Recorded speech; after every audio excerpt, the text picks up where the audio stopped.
I always find it fascinating looking at the maps of blue states and how they break down during a presidential election. Like you'd look at a state like Oregon and you say this is a red state. The vast majority of the state is red. It's dark red, actually. Trump wins in landslides in the vast majority of the land mass of Oregon. And it's the same thing for New York, right? Upstate New York is super right wing. It's the same thing in California, where you have these massive areas that are Republican. And you never find states that are like entirely blue. There are states that are entirely red. There are states like Oklahoma, some southern states where Kamala Harris doesn't win a single county, right? In Indiana, for instance, Kamala Harris won 2 counties, right out of 60. And then what this shows is that we are a populist movement. We are the movement of the people. We are the movement of the majority of the country. And that's, by the way, you can't even argue that now because Donald Trump won the popular vote.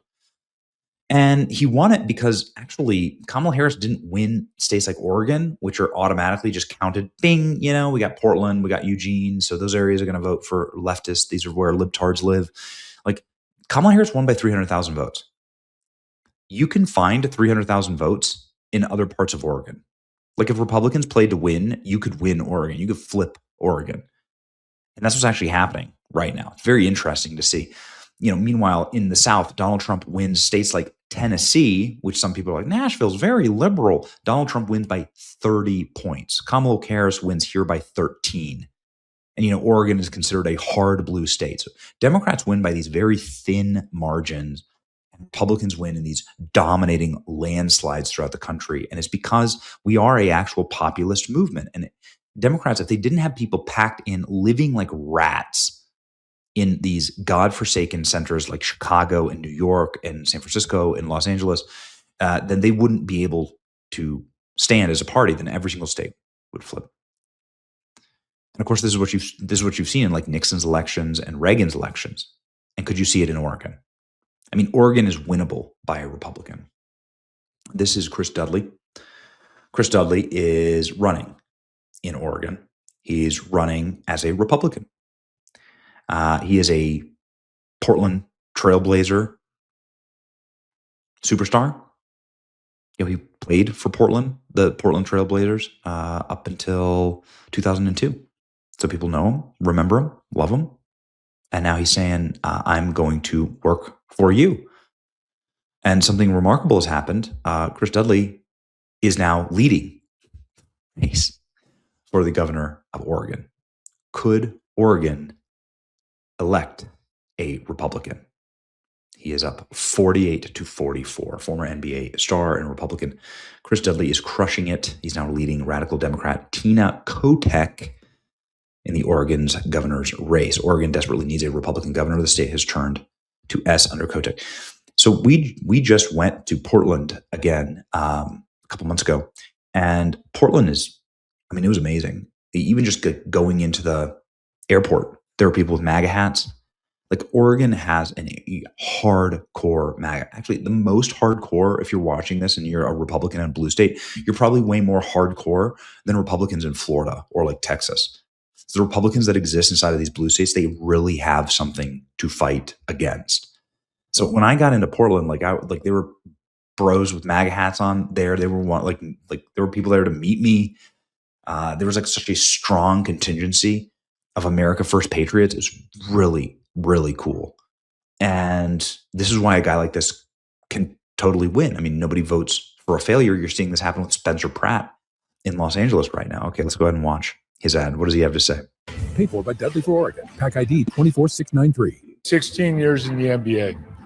And the key to my success. 16 years in the NBA. That's a really impressive career. There you go. Here's his 16 years. Really impressive career. Portland for many of the years. Here in Cleveland, and then also in New York. But can't judge people for that. Here we go. It wasn't buzzer beater threes. It was rebounds. Goes Dudley, the offensive rebound. 5,400 times I put the ball back in my team's hands to win. And Oregon needs a rebound. We're going backwards on education, affordability, and safety. Oregon needs something new to win again. I'm Chris Dudley, and I'm running for governor. Paid for by Dudley for Oregon. Whoa. Strong ad. Very, very strong ad. And now he's leading. Dude.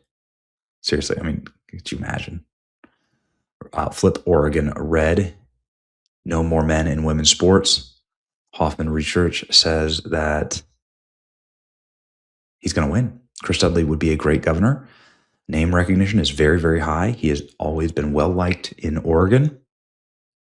This is very interesting. I didn't know this was going to be a competitive race. Now, this is quite a beauty. Steve Hilton leading in California, and now Dudley leading in Oregon gubernatorial race. Is the West Coast about to flip red? Be rational, Oregon. Go Ducks. This would be huge. Well, hello, Oregon. Wow. This polling has blown people away. Wait until, I mean, seriously, like, this is exactly the phenotype. This is the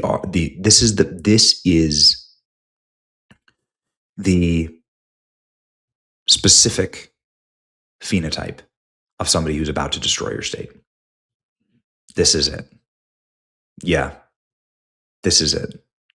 If somebody that looks like this, if this individual suddenly gains control of where you live, things are about to go downhill, and go downhill swiftly. Physiognomy is real. This is somebody who's not going to prioritize law enforcement. This is somebody who's going to prioritize the criminals over the victims. They're going to engage in woke Marxism. They are not going to be smart for business. You can just see it. It's just, I'm sorry. This is probably offensive to some, but it is true. Physiognomy is real. Oh, this would be funny. Oregon will have a magical mail-in voting, and Democrat will win by 12%. That's right. Well, Oregon has been mail-in voting. The reason why I wouldn't blackpill on that is that Oregon has been mail-in voting for like 2 decades. They've been doing, like, it's been like the norm in Oregon. So I think that the capacity, because it's been something that has been routinized, I think the capacity to cheat, maybe I'm being naive here, but I think the capacity to cheat would be lesser because they have their systems in place. What do I know, though? Again, wild-eyed optimist here. So this is the guy on, this is what he's posting on X. This is how I put Oregon back on track. Day one as governor. Right now, too many Oregon families are struggling to keep up with rising costs. Businesses pressured to survive at the same time. By the way, that's true. In Portland, it's like a ghost town. At the same time, the systems are meant to serve our communities, delivering worse results and less accountability. We cannot continue to go down the same path. Failed leadership. I create a day one action plan for immediate action, restoring accountability, improving public safety, strengthening education. Oregon and Portland are filthy. They're disgusting. There's homeless encampments everywhere. This is cool. This would be very, very neat. What a black pill this would be for Democrats to lose the governorship of Oregon. I guess we'll see what happens next. I'm going to be watching this one. It's your boy Benny. Like, share, and subscribe.